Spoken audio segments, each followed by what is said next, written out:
What up, y'all? It's your girl Araneaestorm checking in. Happy Taurus season. Happy 420. I'm currently recording this on 420 day. So to all my 420, 24/7, 365 babies out there, what's up? I'm pretty tempted to spark one while I'm on this, but I'm trying to save the little bit of bud that I do have left for later on for the party tonight. So I will do that. You already know where to find me, Araneaestorm. You can find me on Instagram, Facebook, Twitter. You can hit me up also for the personal readings and for natal chart consultations. So yeah, let's get into it. This week we have a new moon coming into Taurus, along with Pluto Retrograde. Oh wow, oh me, oh gosh, oh my goodness. Yes, a lot. So let's talk about Taurus season first. Taurus season this year is going to be a little bit different because the world is different, of course. But as you know, Taurus is fixed earth sign, slow pace, slow moving, steady wins the race. Yes, steady wins the race with Taurus. It is the bull, you know what I mean? It takes the bull a long time to like really rev up and run down that motherfucking hill or up or wherever it's going. And so Taurus is about that foundation. You know what I mean? When we move from Aries season into Taurus season, it's like, okay, Aries, like, you moving a little bit too fast. You moving a little bit too fast for me. I know you want to take initiative. I know you want to get things done. I know you want to do all these things, but you gotta stop for a second. It goes like from cardinal fire to fixed earth. It's like, okay, now sit. You know what I mean? It's like, I don't know if y'all seen Cat Williams stand-up comedy, but when he was talking about his son and how he's like running back and forth, and he put him on Ritalin, and he just sat down in one place, and he was like, what you thinking about doing? And his son turned around and was like, running. That is going from Aries season into Taurus season. This is a season of growth. You know, this is a season of really sitting with what it is that you want to create, what you want to manifest. You know, Taurus rules the throat. So what are you speaking? And I'm not just talking about what are you speaking like I'm talking to you right now, but what are you speaking in your thoughts? What are you speaking to yourself? What are you speaking to other people? What are you speaking? What is coming out of you? What are you writing? What music are you listening to? What art are you creating? Like, those are all the things that Taurus season will be asking you this month. It is a month of rest. It is a month of, you know, recouping, you know, making sure that you're, you know, you're taking care of your body. And I know that's like 6th house Virgo energy, but this is also Taurus too. Even matters of the home. You know, Taurus is a Venusian, Venus ruled sign. So, you know, what material things can you do, since we're all sitting at home, to make your place a little bit more welcoming, homey? You know, something that you can sit in every day, you can look at every day, the stuff around you, you know. It's also spring cleaning still too. So maybe, you know, clean up the space, clean up the area, you know what I mean? Or rearrange some things in your area this time. This full moon, or this new moon that we'll be having this week, though, will be squaring Mars and Saturn in Uranus. So, or not Uranus and Taurus, but it will be squaring Mars in Aquarius, and Saturn is also in Aquarius. So yeah, I don't want to say earthquake, but you know what I mean? And I don't mean earthquake in just a physical sense, but I mean like rapid shifts, rapid changes, quick, fast, in a motherfucking hurry, changes like this. And since, you know, Mars rules, you know, quick, fast, it's very aggressive energy. And then you have Aquarius, which is a very revolutionary sign, very much so fixated in its own ideals, what it needs, what it wants, that revolutionary spirit. With it squaring Taurus on a new moon, there could be new things coming into play as far as the economy, you know, as far as the earth, like, you know, people demanding things that they need and things that they want into this new world. Like, people actually looking around and being like, okay, well, you know, we in the house, but like, you know, how long are we going to be in the house? Like, more people are going to start popping up and asking questions and wanting to know more and wanting to establish new rules and wanting to establish new ground. And even though, you know, Aquarius, its ancient ruler is Saturn, and it's a Uranian energy, it's still having those restrictions to oneself, you know, wanting, you know, people wanting to, you know, revolt or wanting to do things or say something or take action on something, but then feeling like this restriction to do so. So people going back and forth about whether they do want to take action on something or not. That's definitely going to be playing out, you know, this week. And I also want to talk a little bit about Pluto retrograde.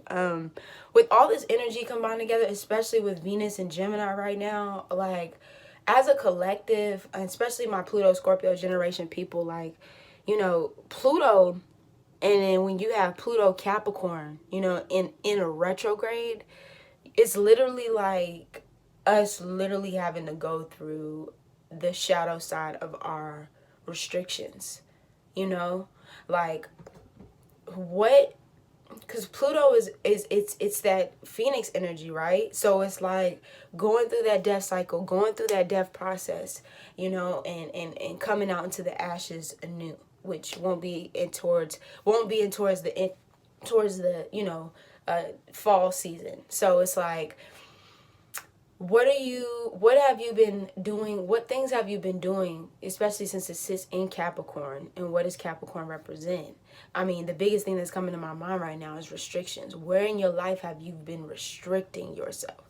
Where in your life have you been holding on to things that no longer, like, you know, that no longer, you know, represent who you are now? Like, no longer, you know, especially, you know, Capricorn rules the 10th house. So, you know, that's talking about career. It's talking about your status. It's talking about, you know, government systems. And I think it's more so like, what is governing you right now? Like, not the government making rules and how they want to regulate things and how they want to do this and how they want to do that. But how are you making your, like, how are you know, creating things in your mind, in your spirit, to restrict yourself, you know? So that's going to be a journey these next you know, couple months in, of like, what is it that I have been doing this whole time? I know for me personally, I've definitely been connected with my child self.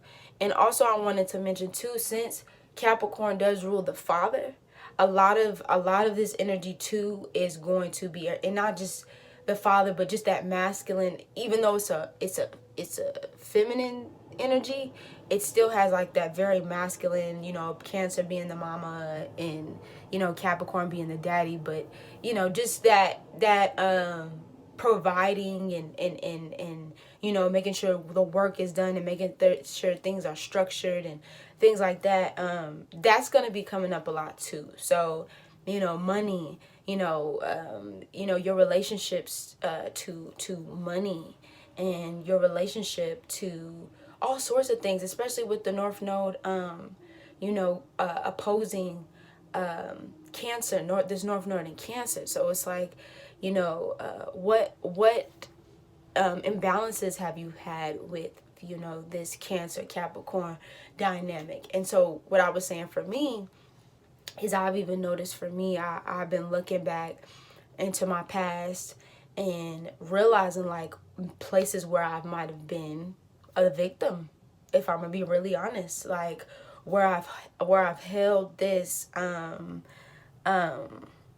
where I've held this story of myself for so long that, you know, I didn't even realize how much it was taking over my life. So, you know, Plutonic themes like that, like where have I been restricting myself? Where have I been holding on? Or where have we as a collective have been holding on to things that were deep seated and deep rooted and things that didn't make us feel too good, you know? Those things will be coming up, you know, and I'm just gonna tell y'all right now, like I tell y'all all the time, I'm not here to sugarcoat shit. Just the energy of it, and I did pull some cards on it, so I'm gonna go on over that in a second. But like, this is not gonna be an easy transit, you know. I mean, I get it. We're at home. We're you know, we don't, our world is completely fucking shifted, so things are definitely different, and you know, we're still trying to recoup and everything. But this transit is not gonna be a transit where it's just like fa la la la. No, we're getting deep. We're getting really, really, really deep into the depths. Pluto is about the depths. Definitely look to see where Capricorn sits in your chart, but also just know that like, yo, this transit is not for the weak, and it's gonna be even deeper because a lot of us are at home. We have to be in our thoughts. We have to be, whether we're around people or not. You're gonna have that time where you have to think about the shit. You're gonna have that time where you know, really have to feel and sit into that shit. That's another thing about Capricorn. Capricorn is very pressed to express their emotions. Well, with this Cancer energy still in the North Node finishing up, before we get into the Gemini North Node, baby, you have to address. Because once it gets into Gemini North Node, it's gonna all be spilling up out of you. You won't even know what to do with it. I'm not saying that everything is going to be clear before the Gemini North Node hits. I'm just saying that you have to at least pinpoint, okay, maybe, okay, this is probably where I've been this, or this is probably where I felt that, or go back. If we talking about a Cancer, you know, Capricorn opposition, go back. Cancer is all about the past. Go back to that mother wound. Go back to that, you know, that your emotions, your moon. You know, tap into your moon, whatever your moon sign is. Tap into your moon energy and really pull that up out of yourself. Really pull that energy up out of yourself. And I don't know if anybody noticed, I do have a Wookiee onesie on. Like I said, happy Taurus season to y'all out there. You know what I'm saying? It wouldn't be right if I didn't come through comfy drip, you know, that little comfy Taurian drip, you know what I mean? Let's stop for something. Wookiee gang. All right, so let's get into these cards. And yeah, so I pulled about 6 cards. On the top we have Thunderbolt. These are major arcanas. We have Breakthrough. We have the Rebel. And I pulled these cards about a day ago. I think it was yesterday when I pulled these cards. And I figured I'd meditate on the cards. We have We Are the World, 10 of Earth. We have Awareness. And then we have Sorrow, which is the 9 of Air. And these are, what's interesting about it is Sorrow has actually been coming up a lot. And I think this is a collective thing. Because once again, we have had to hold on to so fucking much. And I'm not even just talking about in this life, but I've just been talking about like generational cycles of sorrow and holding on as a collective. Especially, like I said, when We Are the World card comes into play. Past lives of trying to break this chain. Trying to break these chains of control and trying to rid ourselves of, oh, well, this is always the way things have been. This is always the way that we've been doing it. Well, now in this new earth, in this new world, we can't do things the same way we used to do them. The world is not going to be able to function. The world is not going to be able to hold. The world is not going to be able to flourish if we do not establish new shit. You can't.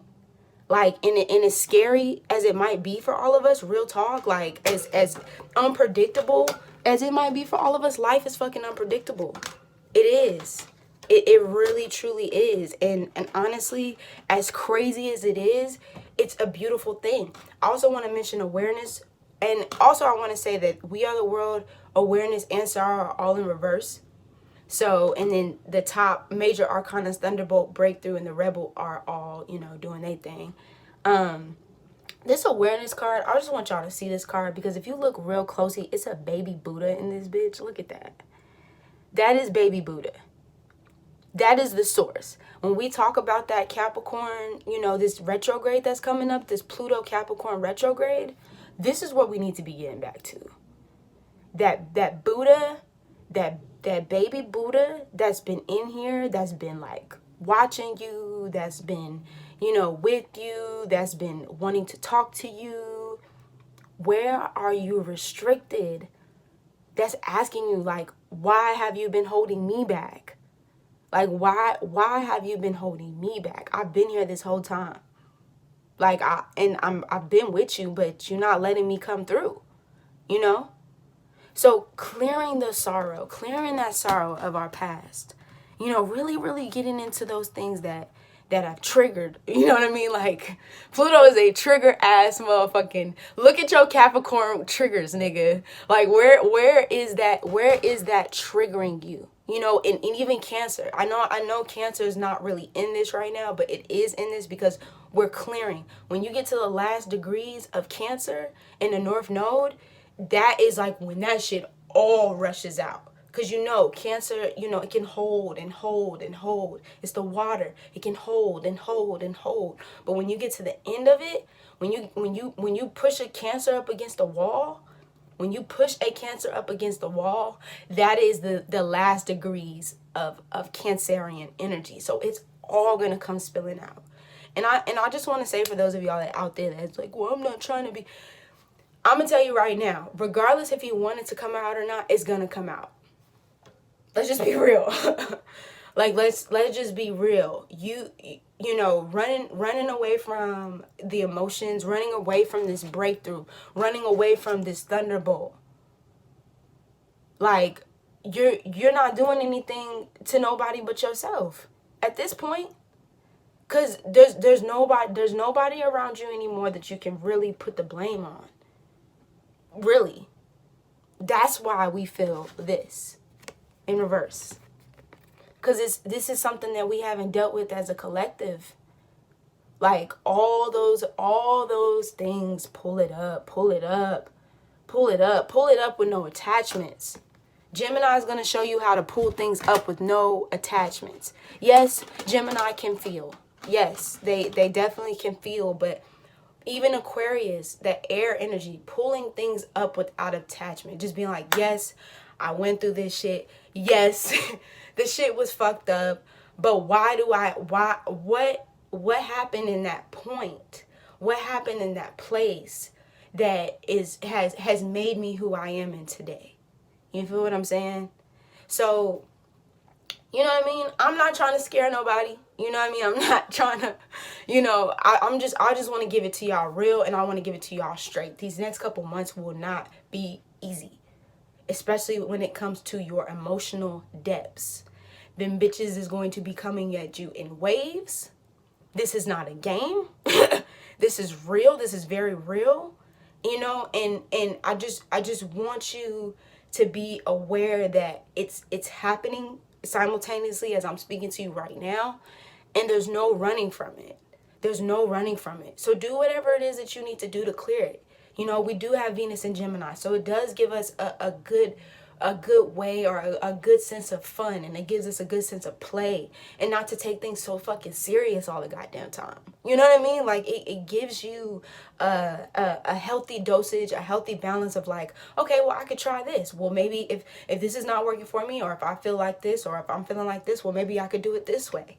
You know, maybe I could try it this way, or you know, change the way I think. Because the Gemini is mercurial. It's about the mind. So when you put Venus there, changing the way you think. The Lover's card. I don't know why that's coming up, but changing the way you think. in order to get a different outcome for this shit. So yes, you guys, it's Araneaestorm checking in. Happy fucking Taurus season. And shit, I will be posting the Sagittarius video today too. I promise I will be posting the Sagittarius video. And also,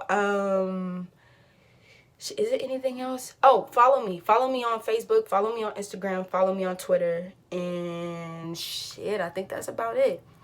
I'll see y'all soon. You know what I'm saying? All right. Oh, and if you got one to smoke, roll it up, smoke it up, roll it up, smoke it up, smoke it up.